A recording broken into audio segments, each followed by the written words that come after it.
চলুন আমরা একটু এগিয়ে যাই।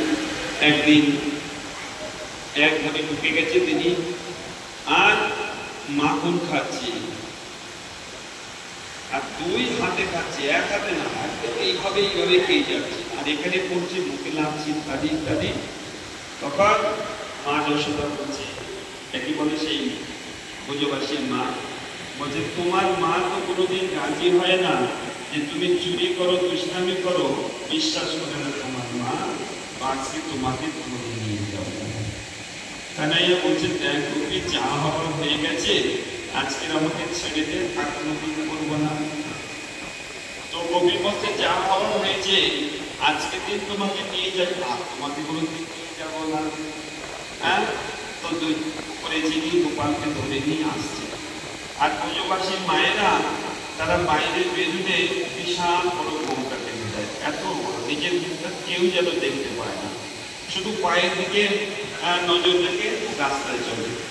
আর গোপালকে ধরে নিয়েছে, জোরে খুব জোরে ধরেছে, নিয়ে আর যাচ্ছে ছেড়ে পালিয়ে না যাচ্ছে।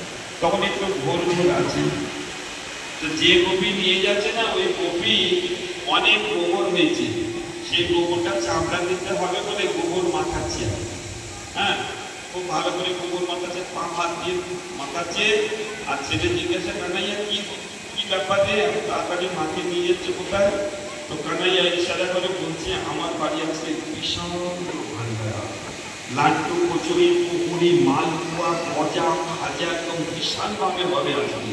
হ্যাঁ, তো আজকে তো আমাদের বাবু বিশাল ব্যবস্থা করেছি, আপনাদের পোশাক পেয়ে দেওয়ার দরকার না। তো একদম গজা খাজার নাম শুনেই আর সেই বাচ্চার মুখে চোখে দিয়ে একটা আলাদা ভাবনা এসে জিহ্বা থেকে জল পড়ছে। কানাইয়া ইশারা করছে যদি খেতে চাস তো চলে আয় আমার সঙ্গে। সেও চলে এসছে। আর গোপীজি বলছে দেখ তোকে তুই যদি না করে আমার হাতটা ধরছিস যে খুব লাগছে জানিস, তুই ডান হাতটা ছেড়ে দিয়ে পাও হাতটা, তাহলে আচ্ছা এই ডান হাতটা ছেড়ে দিয়েছে, আর গোপীর ছেড়ে হাতটা আর ইশারা করছে দেখ তুই মাটি নিয়ে আয়, আর আমি খাবার সাজাই কোনো একটা ভাত দোয়া করছি। হ্যাঁ, আর এই ভাবছে যে ভালো মতো একদম গিয়ে খাবো, পেটটা ভরে।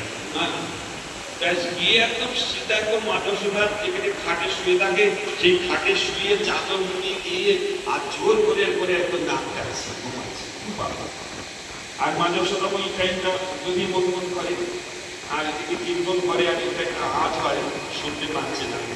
তো গোপী গিয়ে বলছে এ যশোদে, এ যশোদে, আরে ফোন খুব তাড়াতাড়ি ফল।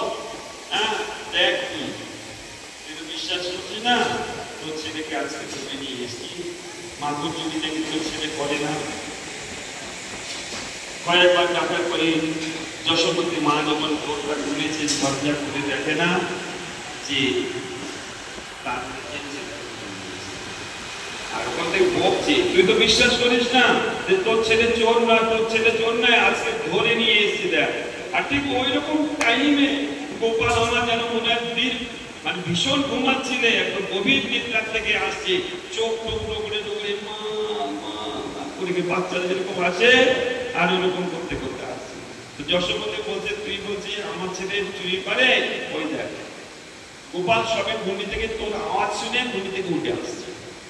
তাকে দেখছি শোনো না আমার হাতে ও কোথা, এটা কি সর্বনাশ। যশোবতীর মা বলছে যে ও গোপী তুই হোক এই বাবুরি, মানে তুই পাগল হয়ে গেছিস, তোর নিজের ছেলে এইসব চুরি টুরি করে, আর তুই আমার ছেলেকে দোষ দিস আর আমার এসে নালিশ জানাস। আর এত লজ্জা পেয়েছে বেচারি, হ্যাঁ এত লজ্জা পেয়েছে। আর ওই এই ঠস করে চলে, এইদিকে ঠস ঠস ঠস করে মারছে, আর মারতে মারতে আর দাঁড়াচ্ছে না, ওকে নিয়ে চলে যাচ্ছে। যশোবতী মা বলছে বাচ্চারা যদি দুষ্টামি করে এরকম করিস না, অত মানিস না। হ্যাঁ, সে এক কথা শুনে লজ্জা পেয়ে ও করেছে কি তার ছেলেকে মারতে মারতে নিয়ে যাচ্ছে। আর তার ছেলে ভাবছে যে গোপাল আমাকে বড় বড় খাজা গোজা লাড্ডু খাওয়াবেন কথা, এ কি লাড্ডু করেছে রে বাবা, দুমদাম দুমদাম, এই লাড্ডু খাওয়ার জন্য আমাকে নিয়ে এসছে। আর ছুটে গিয়ে রাস্তাতে মাঝখানে দাঁড়িয়ে এরকম রাখতাম, আর আটকে দিয়েছেন গোপাল। দেখ গোপী, তোকে তো বলেছিলাম আমাকে ছেড়ে দে, আর আসবো না, তুই তো শুনিস না। দেখ তুই এখন বুঝতে পারছিস চোর কে হলো বলতো? চোর ছেলে না। এই যে আজকে তোকে ছেড়ে গিয়ে চোর বানালাম, ফের কালকে যাবো, ফের যদি আমাকে ধরিস তোর স্বামীকে চোর বানাবো, ফের পরশুদিন যাবো, ফের যদি ধরি তোর শ্বশুরকে চোর বানাবো, ফের আমি যাবো যদি ধরি তোর 14 পুরুষকে, তোর বংশ পরম্পরা সব চোর আমি জগতে জানিয়ে দেবো, তোরা সব চোর, তোর সব। আর যদি আমার কথা শুনিস তাহলে তার কোনো চিন্তা